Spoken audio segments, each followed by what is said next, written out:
Anyway, shout out to Centric Auto Repair real quick for putting this together for us. They're our sponsor. Thank you for letting us have this time.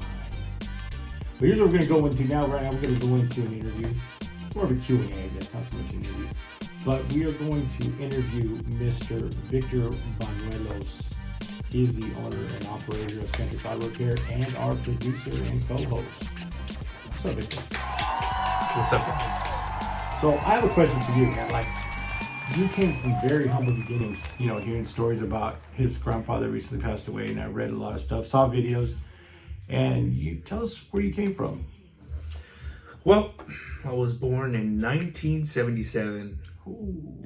Yeah, that's a long time. No, it's not. You know when you go online and you like feel like your information, gotta and scroll all the way you down. that little scroll that your year. Yeah. I remember it used to be like barely 10. Now I'm like scrolling. Like, dude, I'm way down here now.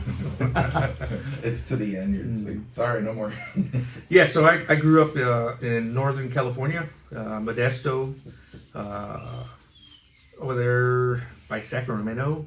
You're familiar with Modesto. Yeah. That was like a farmland, and I didn't know that place smelled until I moved to San Diego. And when I as a young kid, I remember we used to leave town, and we come to Mexico, TJ, Mexicali, and when I came back to Modesto, I like. It smelled so good to me. I was like, I'm home. But Modesto was a cow's. Yeah, like there was a bunch of cows there, and so it smelled like manure. Yeah. Till this day, like I Absolutely. love how it smells. It smells like home. Yeah. But I didn't realize that that's what I grew up in. So anyhow, I grew up in Modesto. Went all the way up to 9th grade in Modesto. Then when I finished my 9th grade at Bayer High.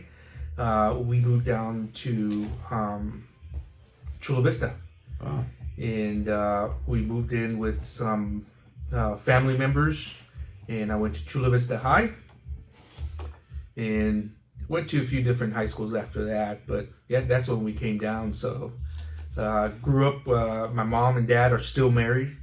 Awesome. Very, very good people, humble people. It's amazing. You know, I've never heard my parents cuss. What? Yep, never heard them, not one cuss word. Wow. Now, my mom one time. Not even in Spanish? No, nothing, not even in Spanish. Wow. So I've never heard him fight. I never heard him like nothing. Like if anything, it was behind doors. Good I've parenting. never That's heard good. anything like That's that. awesome. So the only time my mom officially said a cuss word was through Scrabble. You know, she wanted to win, and she put the word shit. I think S-H-I-T. You know, we're like all shocked, like what, mom? Like she's like, it's a word. It's a word. No, for sure. It is. Yeah. So yeah, I call San Diego home. You know, awesome. because this is where I started my adolescence, I want to say, or my youth. Yeah. You know, because I was by the time I got over here, I was already 15, and that, you know, 15, that's when you start like looking outside the house, Yeah. like what's down the street, start Right. walking around, start going to, you know, leaving the house, you know. So, you know, I really considered San Diego home. That's awesome. You know, Modesto was where I was born. I have a lot of childhood memories, but this is where I have youthful memories. That's awesome. That's awesome. What how long have you owned Centric Auto Repair? Let me ask you that question. 2009, so that's about 15, 16 years.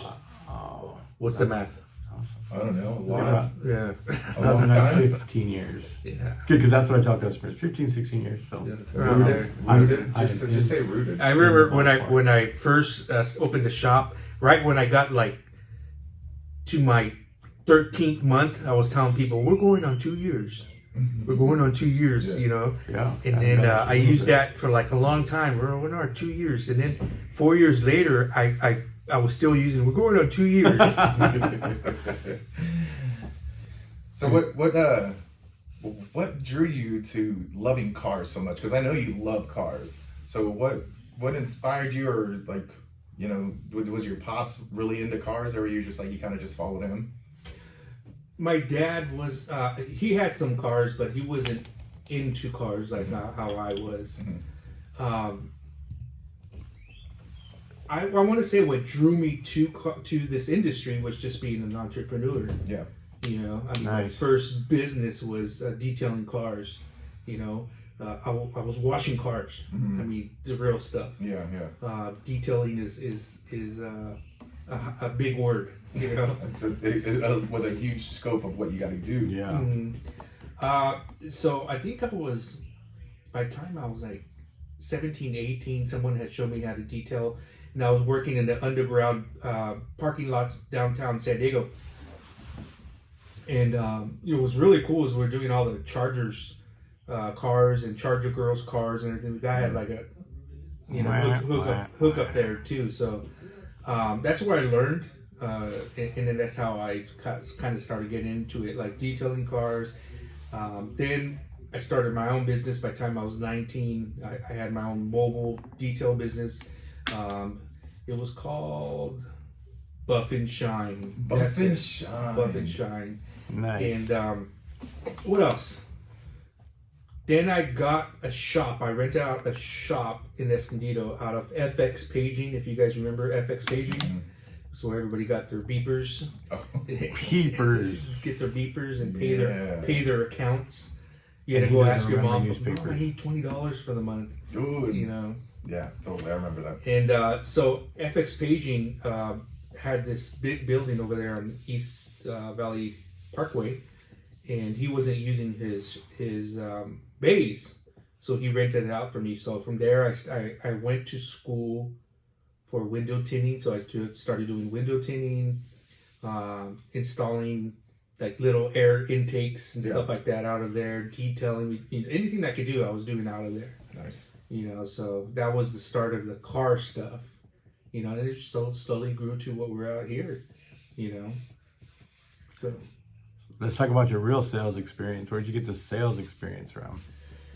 Sales experience, let's see, I've done it all. So, Vectors Marketing, which is AKA Cutco Knives.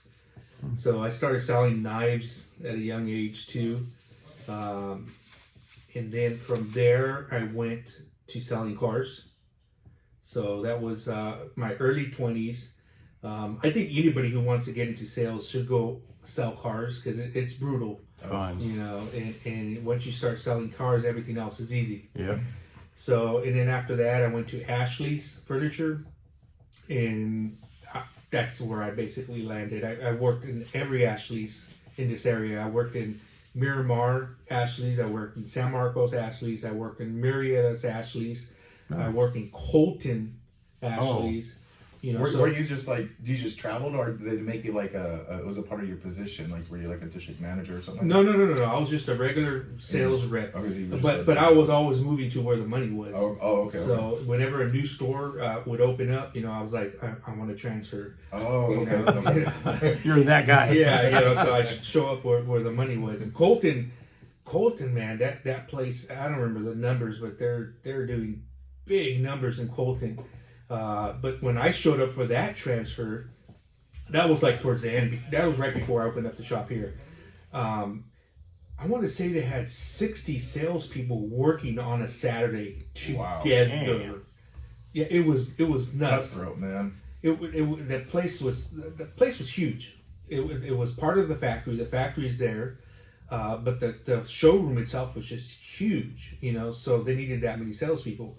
But most of the time it was like 30 people on the floor and 30 people waiting in the back to be called up, which is your up system. If you sold cars, you know, you would be up.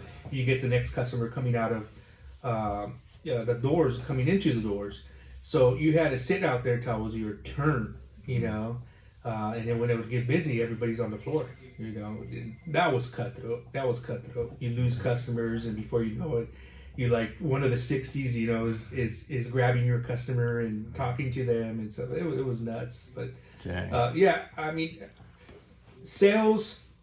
I don't think I was a good salesperson in the sense that what people think, you know, they're good at their craft. I think I was just a talker.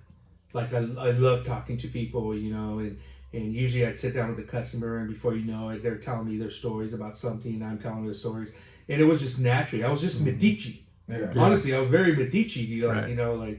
And what type of car you drive? Oh yeah, I saw you pull up in this and that. Yeah. And literally I could sit there talk for like 15, 20 minutes, nothing about furniture. Yeah. You know, and so I think that's what made me really good on that aspect. Supposedly a sales game. Yeah. No, just like to talk. Yeah, you got to connect with the customers, and that's where it all comes into play. That's awesome. So then you're a proud dad and a grandpa, right? You're a grandpa. So my grandpa got a Caleb. I call him Little Gordito. Yeah, good looking kid. Yeah. That kid's something else. And I didn't know why I called him Gordito. I know I would call my pit bull, "Hey Gordo, come here Gordo," and things that I love and stuff. My grandchild, Gordito, ben. Until I went to my last family reunion, all my tias call me Gordito. But I didn't really register it. I just respond to them, hey mi Gordito, ven para acá, And so I was like, that's why I call him Gordito, because they show me love that way. Right. Term of endearment. Mm-hmm. That's good. That kid's awesome. He was here with us one time when he first started walking, because he started walking a few months ago, right? Mm-hmm. Like a few months ago. Mm-hmm. And me and Isaac, his dad, were out there, and I was like, come on, let's make him walk. So we put our chairs separate, and he'd walk, and we'd follow him. And then he just took off. Whoop. I was like, oh, he walked. Like, I got to see it first, live exclusive. Now we're not walking them, we're catching them. No, now he was an employee here. Little Caleb was an employee. He got fired because we can't keep up with him. Yeah. He's gonna get into everything. So Time to go home, buddy. yeah, and now he stays home part time with your wife, right, Yeah, Teresa? yeah. Talk about Teresa. He hangs out at the house couple days a week. Yeah, let's get deep. Like Yeah, your true love. talk about- how did you guys meet? Teresa? Oh man, so It's okay. I'm not sure which way to tell the story. The joking way, how I tell my son. So anyhow, me and some friends were headed to. It was a Friday night. Ben Berrigan, his cousin, and me. So it's three of us. Yeah, and we were headed down to Mira Mesa, and we got the munchies. Like, bro, let's go eat something to eat. Let's go get something to eat. So they want to go to McDonald's. And if you know me, I don't go to McDonald's. I'm like, let's go to Alberto's. Let's go to Taco Shop. I mean, even till this day, you rarely see me at McDonald's, Taco Bell, Burger King, all those fast food. I'd rather spend money on some real stuff, you know, some burrito. But anyhow, these guys, they want to go to McDonald's, and so we go in, and back then I was pretty loud and obnoxious, and so Teresa was working. She was at the register, and then we were in the lane with some other. There was two people working, and there was some dude there. I forgot his name, but everybody in the area knew who he was. And I was in his lane. I'm like, oh hell no! I want to go in this lane right here. And I was loud. I was like, in this lane right here, this chick is hot. Like, it's like, and she took our order, but she was looking down like this and ignored us, and nothing. True professional. Yeah, she like whatever. So we went to go sit down. Order 49, whatever it was. Your order's up, and I go get the tray, and she has her phone number on a piece of paper. Nice. She made the move. Nice. So we sat down, and we were all happy, and so. It was back then when, so I showed up to the party, and it was a friend's house, so the number was a pager. Oh yeah. So I paged her to my friend's house. You're all 143. Not yet. And so I paged her to my friend's house, and she calls back, and so I'm like, hey, who's the phone number for? And she's all, the guy with the hat, backwards hat. And back in my teens, all I did was wear this actually hat. This is how I was dressed back then. Yeah. Keep it like that. We don't want to And see so, this in the front. yeah, here we go. There we go. So and that ended my life there. It ended my life. The damn hat. Thank you, hats. It was over. Mm-hmm. That's She awesome. fell in love with the hat. Mm-hmm. So that's how we met. We met at McDonald's in, in what, 26, 27 years. How old is I? Dang. 26. Yeah. What year did you guys get married? Hey, those are questions you should be asking. Why did you invite me, bro? Yeah, I got married like 6 to 8 years later, something like that. Yeah. So we had Isaac. If I was 17, Teresa was 15. Okay. So she got pregnant within the first year, or after the first year. So she was still in high school. So we had Isaac, and now he's 25, 26, and so a lot of people ask us like, why didn't you guys have more kids? I'm like, because she was grounded. Like, what were we gonna do? Have more kids in high school? Like, and we're scrambling as parents, trying to figure out life and how to feed a kid and finances. I mean, even within the 5 years, what do you think? Like, we got to have more kids. Like, no. By the time we were ready to have more kids, we were done. Like, it was almost too late. Isaac was older. And there was no need per se. Just like, do I go back to cleaning diapers, wiping butts? And I asked him the other day. I was like, "He's gonna have more kids." He's like, "Hell no." Mm-mm. Now, do you wipe the grandbabies? Change the grandbaby's diaper? I didn't even wipe Isaac's ass. And let me tell you, it shows. And you put them in the sink with the sprayer. It shows. Let me tell you something. Isaac and his mom have the specialist relationship. Shout out Teresa and Isaac.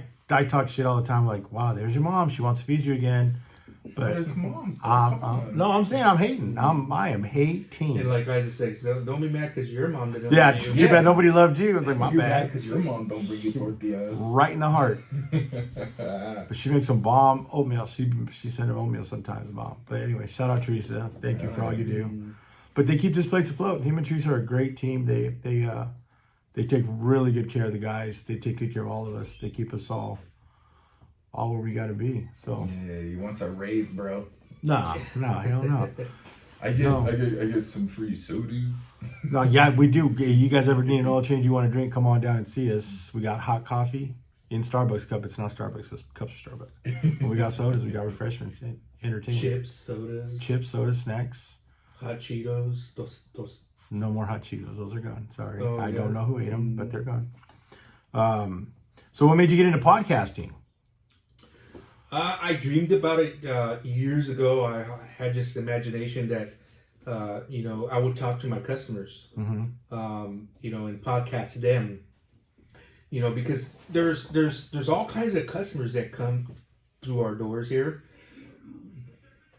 and there's all kinds of stories that they tell us. I mean, All right.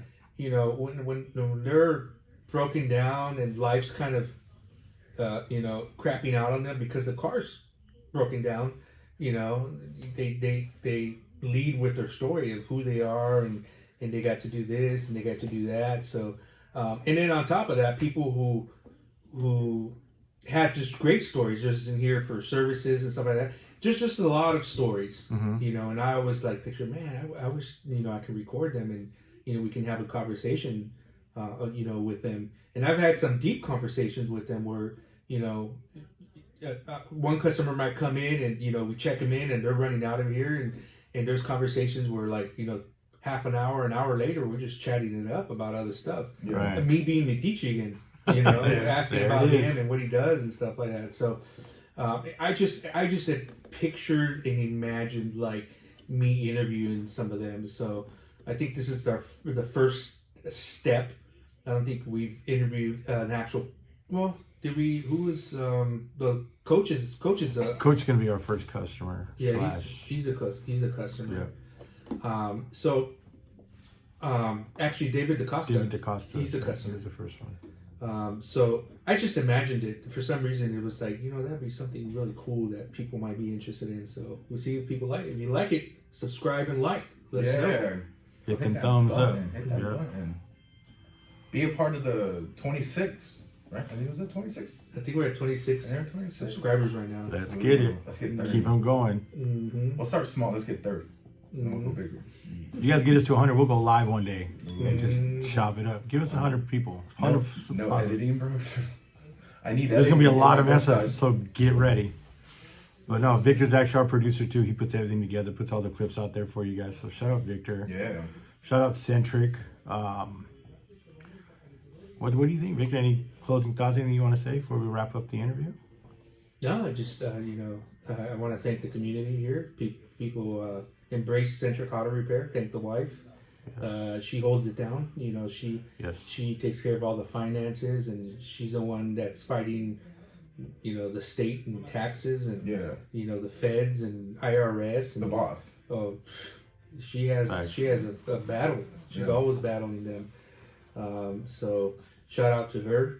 Shout out My to crew you. here, Ricky, service manager, taking care of the whole shop. Yeah. He makes sure that I don't have to touch anything in here. Yep. I just He works on the business. not work in on the business. shop or work on the business. I don't have to work in it. That's Yeah. right. So That's always like that's a jackpot right there, right now, when you can know and be away and know that your business is good. oh You yeah. know? And it's just like he's stressed still, like what's going on, but No, you're not never really. safe. Not with Ricky here. No, Like, that's good. I've had other service riders too, where I'm always speaking in the door, making sure they're doing things, babysitting, Yeah, which is cool. That's part of my job. right. It's not, people aren't going to do as good as the owner would do, so I'm always peeking. But with Ricky, I'm able just to let go. He has tons of experience in, in this industry, and he's running it how I would run it. So that's a real good Shout out Ricky. Mm-hmm. Hey, so here's the question: are you open, or would you even think about opening another location in another town in North County? Temecula. Oh. This guy wants to go closer to home. And, I mean, does it seem feasible in your mind, or has it even crossed your mind at all? Well, for the past 15 years, this shop has grown. We took over more bays, took over office space. So there was always room for growth. So the opening up another store didn't make sense. Okay.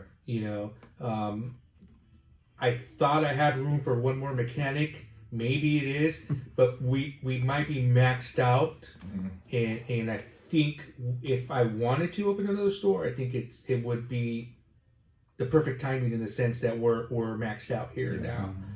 Yeah.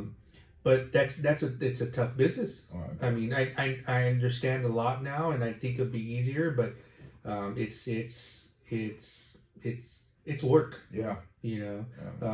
Another thing that if we open up a shop, I might go to Texas and open up a shop. Yeah. Just to get the feel over there and see what because I got a lot of family over there too. Okay. So me and Teresa thinking, hey, let's go buy a house over there in Texas, and we'll come back and forth. We'll leave Texas in the summer. Mm-hmm. That's yeah. for sure. Yeah. And be over here, in the summer, be over there in the winter, and maybe run a little shop over there where we can just fly back and forth type thing. That's So cool. That's a good idea too. that's an idea in my because honestly, business is tough in California. Yeah. The amount of money that Expensive. forget the expensive, just the amount of money that we have to give the government as a business here is ridiculous. Yeah. And all that stuff in Texas. I mean, I don't even think they have federal taxes over there. I think it's state, right? Or I don't know. I couldn't quote. All I know is that houses are cheap as hell in Texas. I look at it, I'm like, damn, it's a big old house for $295,000. Yeah. No, there's Give me we four. were visiting family. There's houses for $200,000, brand spanking new, Yeah. 2 stories, 5 bedrooms. Yep. Yeah. 4,000 square feet, some huge houses, beautiful homes. I have a friend who's living over there too, and he told me, he was like, that that's, or well, I've heard that. He said, yeah, that's great and all, but they're basically copying and pasting a lot of these houses and making really big making neighborhoods with a lot of like housing that's just really compact into a little space. So and I'll take it for $1,200 a month. no, yeah, Real. I'm not saying it's wrong, but I'm just saying 100%. because more people are flocking over there now, leaving California and going over there. That that they're just having to build a lot of houses. The only bad thing is the Mexican food over there is horrible. It's not real Mexican food. Horrible. Tex-Mex. Tex-Mex. Yeah. But you would think the borders around the corner, I like know. they would have taquitos and everything, but they don't even believe in like carne asada, chopping it No, up. that's like New Mexico Mexican food. Same thing. They want a whole steak. Because I They was wanna- gonna say it's Texas steak. You think steak? I think Texas. I think barbecue. Mm, I So, don't think Mexican food so much. I know you want to be, that you're doing the podcast to be able to reach the community and have an impact. Now, have you ever thought or seen yourself as doing anything like official with the city, like running for any city council or being a part of that? no. So I did that. I did a lot of community work in the beginning when I opened up the shop, just to Okay. get my name out there and meet people. I was president of the Kiwanis Club here in San Marcos. I was vice president of Invis Latino. So I was involved in stuff. Okay. And when I took the presidents of the Kiwanis Club, it was cool. It was easy. I had a lot of help. I loved that club. But after I was done, I was like, oh, hell no, I'm good. That's a lot of work right there, you Yeah. know. And to get involved with the community, like how you're saying, like, with the city council, it's a lot of work. Yeah. I got to run a business here, and I don't have time for that. Yeah. Yeah. Yeah. On top of the balance of being at home, Right. being with the wife and being with the grandbaby now, it's like, it's it's a lot of after hours stuff Right. because all the city council stuff, I'm assuming it's after Right. business hours, so I would have to come to the shop, work here, leave the shop, then go to city council stuff or write reports, all that stuff. So council stuff or write reports, all that stuff. So Yeah. Just so you guys know, Victor, one of the things that Victor left out, he started this business with no shop experience. He just came in, opened a business, and it was trial and error. And that 15 years of trial and error has ended up into a great shop. He's got a great customer base, great customer service. His number one priority is the customer. That's why when Tommy asked him about opening up another shop, in my head, I'm like, he ain't going to do that because he doesn't want to feel like he's taking away from what he's built. Like he's literally put blood, sweat, and tears into this place. Like I've only known Victor for about 6 months, but we've gotten pretty close in those 6 months. And I know the way this man thinks, and he's very dedicated to his community. That's why it's in the name, North County. He's not trying to. I mean, I would love for him to build one in Temecula, somewhere up north. But He's up. I know where his heart's at, and my heart's where his heart's at as far as the business goes. I just want to make this the best that we can do, And It's your work wife right here, bro. yeah, you're right. Partner. So I didn't have any experience. I did help out a friend in Vista with his shop, so that's where I kind of got the niche. Yeah. Like I was like, I can do this.